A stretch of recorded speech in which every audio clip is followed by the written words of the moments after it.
Hi friends, అందరూ ఎలా ఉన్నారండి? మీరు చూస్తున్నారు కదా ఈ బ్లౌజ్ని నేను ఇప్పుడు ఈ వీడియోలో స్టిచ్చింగ్ చూపించబోతున్నానండి. చూడండి ఎంత పర్ఫెక్ట్గా వచ్చిందో. మెయిన్ ఇక్కడ చెప్పాల్సింది ఏంటంటే పైపింగ్ అండి. పైపింగ్ని ఎంత చక్కగా, ఎంత టైం అంటే మామూలుగా మెడపట్టిని ఎంత టైం తీసుకుంటుందో అంత టైంలోనే చాలా ఈజీగా నార్మల్ చిన్న మిషన్ ఉండే వాళ్ళు కూడా స్టిచ్ చేసుకోవచ్చు అండి. అది ఏ విధంగా అనేది కూడా ఈ వీడియోలో చాలా చక్కగా చూపించబోతున్నాను. ఒకసారి చూసేయండి. చూడండి పైపింగ్ ఎంత చక్కగా ఉందో.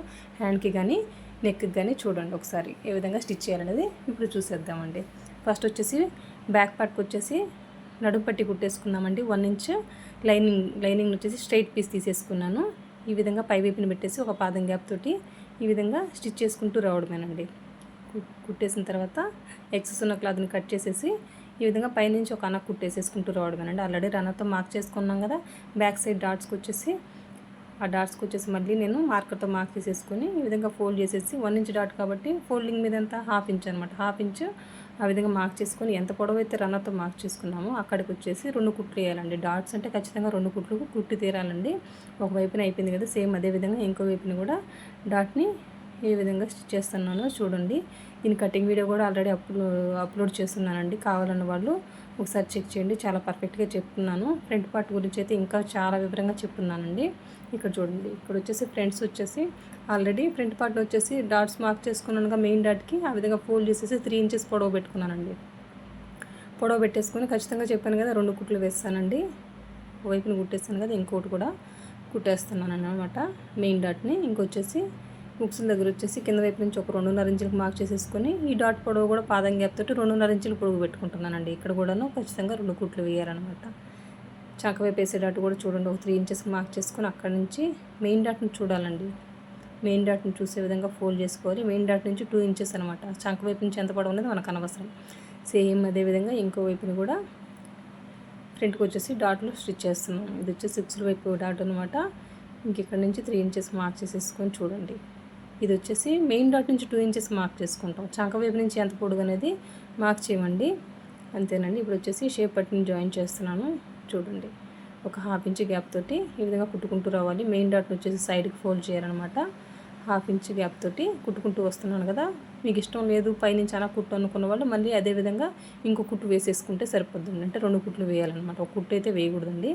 నాకు వచ్చేసి పైనుంచి అలా కుట్టు అలవాటు కాబట్టి పైనుంచి ఒక అలా కుట్టు వేసేసాను.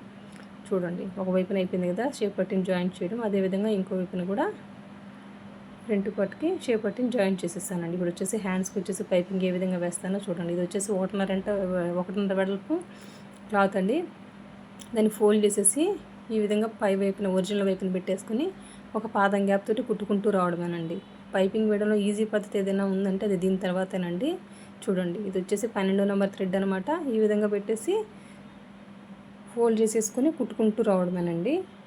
అంటే 12 నెంబర్ థ్రెడ్ వల్ల యూజ్ ఏంటి అంటేను నార్మల్ మిషన్ ఉన్న వాళ్ళు కూడాను కుట్టుకోవచ్చు అండి.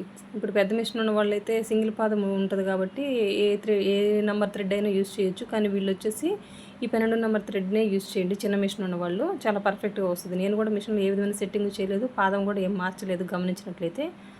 అంతేనండి, చాలా ఈజీగా స్టిచ్ చేసుకోవచ్చు. మళ్ళీ వచ్చేసి పాదం గ్యాప్ తోటి మళ్ళీ ఒక కుట్టేస్తాను. అంటే దీనికి హెమ్మింగ్ చేయాల్సిన పని లేదనమాట. అందుకోసమేనండి. నెక్కి అయితే హెమ్మింగ్ చేస్తాను.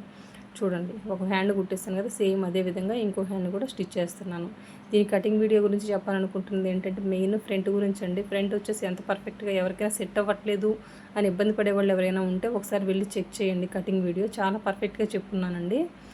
అందుకోసం ఇంకా ఆల్రెడీ ఒక స్పెషల్ వీడియో చేస్తున్నాను ఫ్రంట్ పార్ట్ కుదరని వాళ్ళకనేసి. అది కాకుండా ఇది కూడా ఈ వీడియో కూడా అండి 2 చెప్పున్నాను. ఓన్లీ ఫ్రంట్ పార్ట్తో ఒకటిను ఈ స్టిచ్చింగ్ ఇప్పుడు స్టిచ్ చేస్తున్నాం కదా ఈ కటింగ్ వీడియో కూడాను చాలా పర్ఫెక్ట్ అండి. చాలా పర్ఫెక్ట్గా చెప్పున్నాను. అంటే ఫస్ట్ టైము నా ఛానల్లో ఈ వీడియో చూడంగానే మీ అంతటి మీరు కానీ ఓన్గా బ్లౌజ్ కట్ చేసి స్టిచ్ చేసుకునేంత ఈజీగానే ఉంటుందండి నా మెథడ్. అంటే బిగినర్స్ కోసం ఎవరైనా కూడా బిగినర్స్ని దృష్టిలో ఉంచుకొని నేను కటింగ్ స్టిచ్చింగ్ వీడియో చెప్తున్నాను అనమాట. ఇప్పుడు వచ్చేసి బ్యాక్ పార్ట్కి వచ్చేసి ఫ్రంట్ పార్ట్ని ఈ విధంగా షోల్డర్స్ జాయిన్ చేస్తున్నాను అండి. 1/2 ఇంచ్ గ్యాప్ తోటి ఈ విధంగా షోల్డర్స్ జాయిన్ చేస్తున్నాను. చెప్పాను కదా షోల్డర్స్కి కూడా ఖచ్చితంగా 2 కుట్లు వేయాలండి. ఇది కంప్లీట్ అయిపోయింది కదా. ఇక్కడ చూడండి హ్యాండ్ జాయిన్ చేసే ముందు ఏమైనా హెచ్చు తగ్గులు ఉంటాయా అనేది ఒకసారి చెక్ చేసుకొని షోల్డర్ వైపున కొంచెం ఎక్సెస్ ఉంటే అది కట్ చేసేస్తానండి. ఇప్పుడు వచ్చేసి హ్యాండ్ నెక్ ఇస్తున్నాను చూడండి. ఇది కూడా ఒక 1/2 ఇంచ్ గ్యాప్ తోటి ఈ విధంగా కుట్టుకుంటూ రావడమేనండి. చాలా సింపుల్ అనమాట. బ్లౌజ్ కటింగ్ ఏదైనా ఈజీ మెథడ్ ఉంటుందా అంటే అది నా మెథడ్లో వెళ్ళి చూడండి ఒకసారి మీరు. దీని కటింగ్ చూడండి, మీకే అర్థమవుతుంది. ఫ్రంట్ పార్ట్ ఎవరికైనా కుదరలేదు అన్న వాళ్ళకి ఈ కటింగ్ వీడియో చూడండి. చాలా పర్ఫెక్ట్గా ఏ డౌటు లేకుండా మీకు ఇంతటి మీరే స్టిచ్ చేసుకోవచ్చు కట్ చేసుకొని. అంత సింపుల్గా చెప్పున్నాను చూడండి. ఖచ్చితంగా హ్యాండ్ జాయిన్ చేసేటప్పుడు కూడాను 2 కుట్లు వేయాలండి. ఒక హ్యాండ్ కుట్టేస్తాను కదా, సేమ్ ఇంకో హ్యాండ్ జాయిన్ చేసేటప్పుడు కూడాను ఇక్కడ హెచ్చు తగ్గులు ఉంటాయేమో చెక్ చేసుకోవాలండి. షోల్డర్ వైపున ఖచ్చితంగా ఈ విధంగా పెట్టేసుకొని షోల్డర్ దగ్గర నుంచి స్టార్ట్ చేయాలి. ఖచ్చితంగా 2 కుట్లు వేయాలండి. ఒక కుట్టు అయితే కుదరదు అనమాట. ఖచ్చితంగా 2 కుట్లు వేసుకుంటూ రావడమే. కుట్టు కూడా ఇంపార్టెంట్ అండి. ఒక 1/2 ఇంచ్ గ్యాప్ తోటి కుట్టుకుంటూ రావాలని ఈవెన్గా చూడండి. ఒకవైపున 2 కుట్లు అయిపోయాయి కదా, ఇంకో వైపున ఒక కుట్టు అయిపోయింది. మళ్ళీ షోల్డర్ దగ్గరికి వచ్చేసి నేను ఎండ్ చేసేస్తాను అనమాట. అంతేనండి. హ్యాండ్స్ జాయిన్ చేయడం అయితే కంప్లీట్ అయిపోయింది. ఇప్పుడు ఇక్కడ మెయిన్ గమనించాల్సింది చూడండి, ఇది వచ్చేసి చంక దగ్గర ఫ్రంట్కి బ్యాక్కి రన్నర్తో మార్క్ చేసుకొని ఉన్నాం కదా, అదనమాట. ఆ విధంగా పెట్టేసుకుంటే ఇది ఎందుకండి ఇప్పుడు ఏం చేస్తున్నాము అంటే మనకి షేప్ పట్టి క్లాత్ ఉంది కదా, దాని కింద అంచు కుట్టలేదు కదండి, అది ఎంత ఎక్సెస్ ఉందనేది మార్క్ చేసుకోవడానికి అనమాట ఇది. అప్పుడు వచ్చేసి షేప్ పట్టికి చివరిని వచ్చేసి సైడ్స్ హెచ్చు తగ్గులు రావు, చంక దగ్గర కూడా ప్లస్ గుర్తు పర్ఫెక్ట్గా వస్తుందండి ఈ పద్ధతి అలవాటు చేసుకుంటే. ఇంకా ఫినిషింగ్ కూడా మెయిన్ ఇంపార్టెంట్ కదా. కుట్టు కానీ ఫినిషింగ్ కానీ హెచ్చు తెగులు రాకుండా మన కస్టమర్కి ఇచ్చామంటే వాళ్ళు కూడా చాలా చక్కగా సాటిస్ఫై అవుతారండి. ఇప్పుడు చూడండి, మార్క్ చేసుకున్నాం కదా, ఇంత ఎక్సెస్ ఉందని నేను ఆ ఎక్సెస్ క్లాత్ అంతటిని కూడా ఫోల్డ్ చేసి కుట్టేస్తున్నానండి షేప్ పట్టికి. మీరు ఒకసారి ట్రై చేయండి.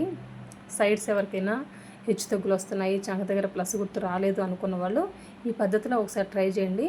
మీకే అర్థమవుతుందండి. రిజల్ట్ అనేది మీకే తెలుస్తుంది అనమాట. చూడండి, ఒక షేప్ పట్టిని కుట్టేసాను కదా, ఒకవైపున ఫోల్డ్ చేసేసి సేమ్ అదేవిధంగా ఇంకో వైపున కూడా ఈ విధంగా ఫోల్డ్ చేసేసి కుట్టేస్తున్నానండి. అంతేనండి. ఇక్కడ చూడండి, మెయిన్ గమనించాల్సింది ఏంటంటే ప్రతి వీడియోలోనూ ఫ్రంట్కి బ్యాక్కి సైడ్ రన్నర్తో మార్క్ చేసుకుంటానండి, అంటే అక్కడే కుట్టుపడుతుంది. కానీ ఈ కటింగ్ వీడియోకి వచ్చేసి ఫ్రంట్ పార్ట్కి నేను వచ్చేసి రన్నర్తో మార్క్ చేయలేదు. ఇప్పుడు చూడండి ఏ విధంగా మార్క్ చేసాను. చంక దగ్గర మాత్రం మార్కింగ్ ఉంటుంది. ఇంకా అక్కడి నుంచి స్ట్రైట్గా ఒక లైన్ డ్రా చేసేసుకోవాలి. మనకు నడుము కొలత 30 కాబట్టి అందులో 4వ భాగం 7.5 వచ్చేంత వరకు మార్క్ చేసుకోవాలి స్ట్రైట్గా. ముందు వైపున ఎక్సెస్ వస్తుందండి. షేప్ పట్టి వరకేనండి, 5 వరకు కూడా కట్ చేయకూడదు. షేప్ పట్టి ఎంత ఎక్సెస్ ఉందో అంతవరకు కట్ చేసేస్తాం అనమాట. అంతేనండి. ఇప్పుడు వచ్చేసి ఫ్రంట్కి బ్యాక్కి ఉక్సులు పట్టి కాజా పట్టి కుట్టేసుకున్నామండి. ఫస్ట్ వచ్చేసి ఉక్సులు పట్టి కుడుతున్నాను చూడండి. ఈ విధంగా పై వైపున పెట్టేసి ఒక పాదం గ్యాప్ తోటి కుట్టుకుంటూ వచ్చేసాను. మళ్ళీ పైనుంచి ఒక అనకు కుట్టేసేస్తానండి. చూడండి ఎంత సింపుల్గా అయిపోతుంది. కొత్త వాళ్ళైనా కూడా చాలా సింపుల్గా కట్ చేసి స్టిచ్ చేసుకోవచ్చు అనమాట. ఈ విధంగా లోపలికి ఫోల్డ్ చేసేసుకొని ఒక కుట్టేసేసుకుంటూ రావడమేనండి. ఉక్సులు పట్టి కదా, అందుకోసమేనండి. చూడండి, ఈ విధంగా ఉక్సులు పట్టి అయితే కుట్టేస్తాను. ఇంకొచ్చేసి కాజా పట్టి కుట్టాలండి. ఇప్పుడు చూడండి, కాజా పట్టి కుట్టాలంటే ఈ విధంగా లోపల వైపున క్లాత్ పెట్టేసి పై వైపుకి ఫోల్డ్ చేయాలన్నమాట. చూడండి, ఈ విధంగా లోపల వైపున పెట్టేసి ఒక పాదం గ్యాప్ తోటి కుట్టుకుంటూ రావడమేనండి. ఆ తర్వాత వచ్చేసి ఇక్కడ పై వైపుకి మళ్ళీ ఇచ్చేసుకొని ఒక కుట్టుకుంటూ రావడమేనండి. చూడండి, ఖచ్చితంగా కాజా పట్టి కాబట్టి 2 కుట్లు వేయాలన్నమాట. ఒక కుట్టు అయిపోయింది కదా, మళ్ళీ పాదం గ్యాప్ తోటి ఇంకో కుట్టుకుంటూ వస్తున్నానండి. అంతేనండి. ఇప్పుడు చూడండి, కాజా పట్టి మీద ఉక్సులు పట్టి పెట్టేసి ఒకసారి చెక్ చేసుకోవాలి ఏమైనా హెచ్చు తగ్గులు ఉన్నాయనేసి. ఇక్కడ చూడండి, నేను చెక్ చేస్తున్నాను. కొంచెం ఉక్సులు పట్టి ఎక్సెస్ వచ్చేసింది, దాని వరకు నేను కట్ చేసేసానండి. ఇక్కడ వచ్చేసి ఇంకా నేను నెక్కి పైపింగ్ వేస్తున్నాను. ఈ పైపింగ్ యూస్ చేసే క్లాత్ వచ్చేసి 2 ఇంచులు క్రాస్ పీస్ తీసుకున్నానండి. నెక్ రౌండ్ నెక్ కాబట్టి క్రాస్ పీస్ తీసుకున్నాను.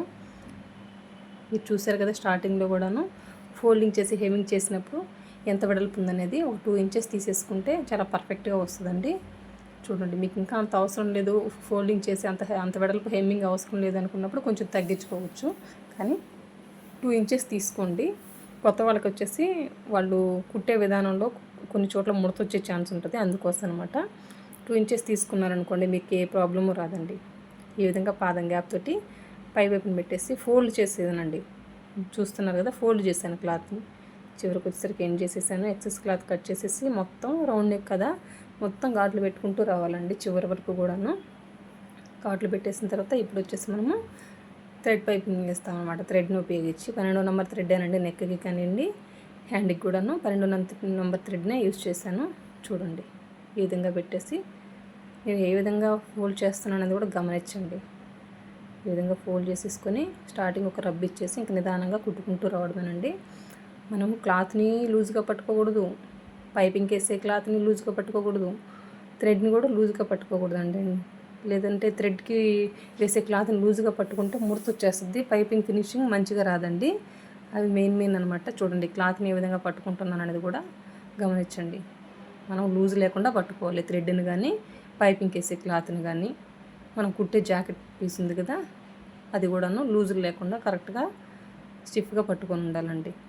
అంతేనండి. ఈ విధంగా కుట్టేసేస్తాను. హ్యాండ్కి పైపింగ్ వేసినప్పుడు వచ్చేసి పాదం గ్యాప్తో కుట్టేసాను కదా, కానీ నెక్కి వచ్చేసి హెమ్మింగ్ చేసేస్తానండి. హెమ్మింగ్ చేస్తేనే ఫినిషింగ్ బాగుంటుంది. అందుకనేసి నాకు ఇదే అలవాటు అండి. నేను వచ్చేసి నెక్కి పైపింగ్ వేసినప్పుడు హెమ్మింగ్ చేస్తాను, మళ్ళీ పాదం గ్యాప్ తోటి మళ్ళీ కుట్టు వేయను అనమాట. చూడండి చివరికి వచ్చేసరికి ఏ విధంగా చేస్తాను. చివరికి వచ్చిన తర్వాత థ్రెడ్ని కట్ చేసేసి ఆ క్లాత్ని లోపలికి ఫోల్డ్ చేసేసి ఆ విధంగా చివరికి వచ్చేసరికి ఒక రబ్ ఇచ్చేసాను అనమాట. ఇంక ఇదంతా అయిపోయింది కదా. ఇక్కడ చూడండి ఫ్రంట్కి బ్యాక్ ఆల్రెడీ నడుము దగ్గర రన్నర్తో మార్క్ చేసుకుని ఉన్నాం కదా, ఫ్రంట్కి మార్క్ చేయలేదు. ఇప్పుడు స్కేల్తో మార్క్ చేసుకున్నానండి, మార్కర్తో. అక్కడ ఆ విధంగా పిన్ పెట్టేసుకుంటున్నాను. సేమ్ ఇంకో వైపున కూడా ఆ విధంగా పిన్ పెట్టేసుకొని ఇప్పుడు నడుము కొలత ఎంత వచ్చింది అనేది ఒకసారి చెక్ చేసుకుంటున్నానండి. నాకు ఎగ్జాక్ట్గా 30 ఇంచెస్ వచ్చింది. ఇక్కడ ఏమైనా ఎక్కువ తక్కువ వచ్చినప్పుడు మనం ముందే కొంచెం పక్కకు జరుపుకొని కుట్టేసుకుంటే సరిపోద్దండి. అంటే కుట్టేసిన తర్వాత ఇప్పుకోవడము దానికంటే కూడా ముందే ఇవన్నీ చెక్ చేసుకుంటే కొంచెం పని తగ్గుద్ది అనమాట. అందుకోసం అండి హ్యాండ్ లూజ్ మార్క్ చేసేసుకొని ఈ విధంగా కుట్టేసానండి. ఖచ్చితంగా సైడ్ జాయిన్ చేసేటప్పుడు ఒక 2, 3 లేదా 4 కుట్లు ఖచ్చితంగా వేయాలండి. ఇక్కడ నేను వచ్చేసి ఒక 3 కుట్లు వేసేసాను. ఇంకా సైడ్ హ్యాండ్ వైపున ఎక్సెస్ క్లాత్ ఉంది కదా, అదంతా కూడాను కట్ చేసుకుంటూ వస్తున్నాను. చూడండి అంతేనండి, ఎంత సింపుల్గా అయిపోయిందో చూసారు కదా. ఇది అయిపోయిన తర్వాత వచ్చేసి ఇంకో వైపున కూడా అదేవిధంగా సైడ్ జాయిన్ చేస్తున్నాను. ఇక్కడ వచ్చేసి ఫ్రంట్కి బ్యాక్కి చంక దగ్గర మార్కింగ్ ఉంది కదండి రన్నర్తో, దానికి యాజ్ ఇట్ ఈజ్ ఒకదాని మీద ఒకటి రావాలండి. దాన్ని పక్కకు జరపకూడదు అనమాట. పక్కకు జరిపామంటే మనకి ఫ్రంట్ బ్యాక్ చంక దగ్గర మార్క్ వచ్చేస్తుంది. ఒక కుట్టు చంకకి జరిగి వస్తుంది అనమాట. అంటే కుట్టు వచ్చేసి స్ట్రైట్గా ఉండకుండా పక్కకు వచ్చేస్తుంది. అందుకోసం ఖచ్చితంగా అవి రెండు ఒకదాని మీద ఒకటి వచ్చేటట్టు పట్టుకోవాలండి. అంతేనండి, చూసేసారు కదా ఎంత పర్ఫెక్ట్గా వచ్చిందో. నా వీడియో కనుక నచ్చినట్టయితే లైక్ చేయండి, షేర్ చేయండి, సబ్స్క్రైబ్ చేయండి. థ్యాంక్ యూ అండి. Thank you for watching. నేను కటింగ్ వీడియో కావాలన్న వాళ్ళు కూడా ఒకసారి చెక్ చేయండి. Thank you for watching. Bye.